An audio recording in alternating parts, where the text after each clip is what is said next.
Wong kingnya aja udah dibajak oleh PDIP, kok bagaimana mau jadi kingmaker?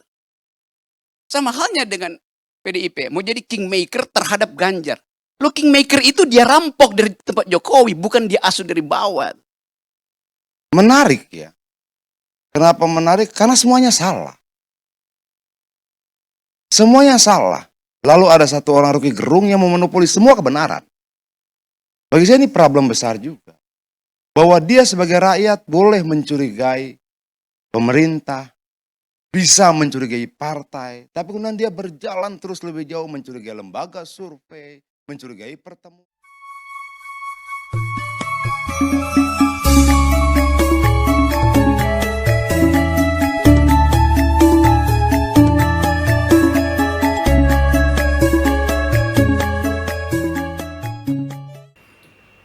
Assalamualaikum warahmatullahi wabarakatuh. Salam sejahtera untuk kita semua, salam budaya.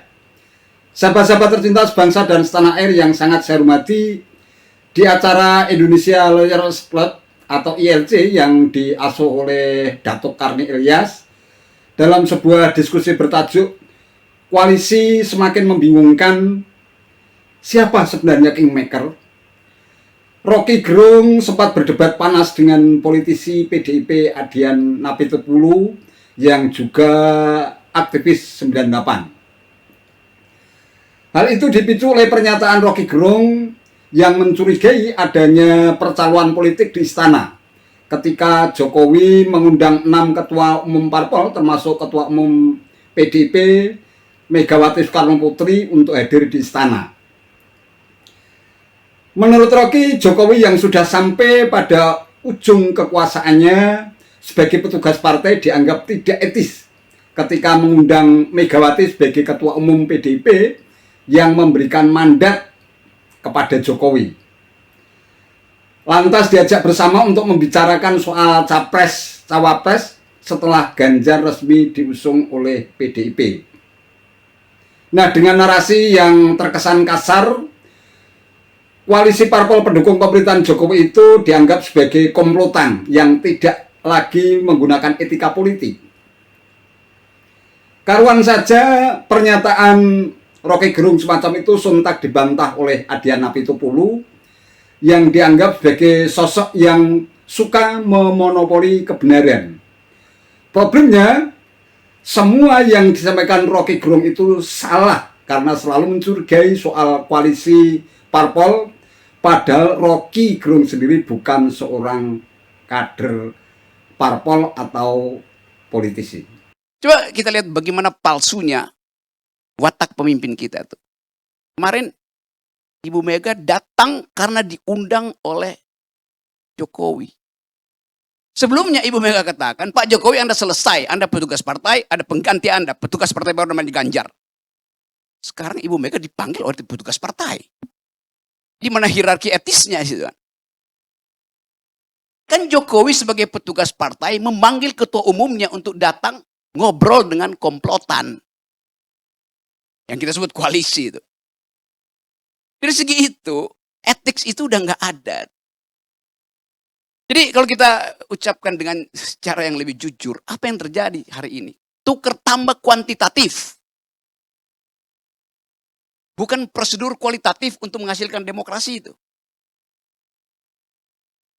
Dari awal misalnya Sandi ditawarkan jadi wakil presiden Ganjar, mesti diusir oleh PDIP itu. Itu kapitalis. Sementara PDIP adalah sosialis itu. Bagaimana? Dikawinkan paksa pun nggak mungkin itu. Demi alasan apa? Pragmatisme. Pasti asal pragmatisme. Jokowi udah di ujung masa jabatannya, masih mau jadi kingmaker. Demi apa pertanyaannya? Raja itu diasuh oleh ide. Sekarang kita tanya, kalau Jokowi jadi kingmaker, idenya apa? Terhadap siapa idenya? Wong kingnya aja udah dibajak oleh PDIP, kok bagaimana mau jadi kingmaker? Sama halnya dengan PDIP, mau jadi kingmaker terhadap Ganjar. Lo kingmaker itu dia rampok dari tempat Jokowi, bukan dia asuh dari bawah. Menarik ya. Kenapa menarik? Karena semuanya salah. Semuanya salah. Lalu ada satu orang Rocky Gerung yang memonopoli semua kebenaran. Bagi saya ini problem besar juga.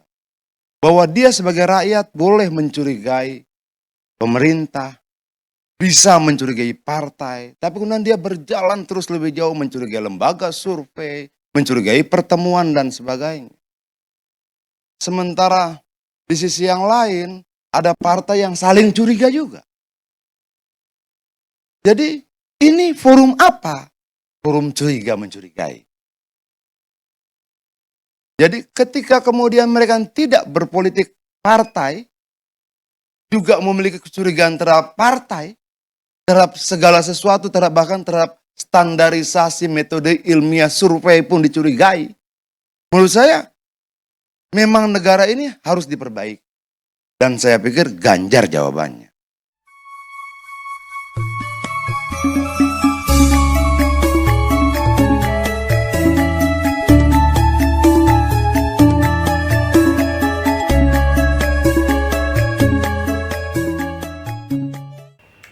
Ya, memang seru. Namun jujur saja saya sepakat dengan pernyataan Adian. Itulah repotnya kalau seorang Rocky Gerung lebih sering menggunakan belahan otak kiri yang berkaitan dengan logika, ketimbang menggunakan otak kanan yang berkaitan dengan emosi dan etika. Akibatnya ia demikian gampang menyebut orang lain dungu dan menganggap dirinya sebagai sosok intelektual dan ahli filsafat yang selalu merasa paling benar. Menurut saya, seorang Rocky Gerung bisa jadi sedang menderita sindrom megalomania yang kerap kali menggunakan khayalan, imajinasi, bahkan mungkin juga halusinasi dalam menganalisis setiap persoalan, sehingga merasa hanya dirinya sebagai orang yang paling benar. Nah, akibat sikap dan tabiatnya yang lebih sering mendewakan otak kiri ketimbang otak kanan semacam itulah, akhirnya sangat beralasan dan sangat bisa dimaklumi kalau Rocky Gerung kerap melontarkan cacian, makian, dan berbagai narasi negatif lainnya tanpa memedulikan soal etika. Ironisnya, dalam debat itu Rocky menganggap bahwa seorang Jokowi sudah tidak lagi memiliki etika politik ketika mengundang Megawati sebagai ketua umum PDIP ke istana. Padahal Jokowi sendiri adalah seorang petugas partai yang mengemban tugas sebagai seorang presiden berdasarkan restu Megawati. Ini kan repot. Menuduh orang lain tak punya etika, tetapi justru dia sendiri yang sudah tidak lagi memedulikan soal etika ketika sedang berbicara. Dan baru kali ini saya melihat ekspresi wajah Rocky Gerung ini seperti orang yang kalah taruhan ketika kena skakmat Adian bahwa semua pernyataan yang disampaikan Rocky Gerung itu salah. Itu saja yang bisa saya sampaikan. Terima kasih atas perhatiannya. Wassalamualaikum warahmatullahi wabarakatuh.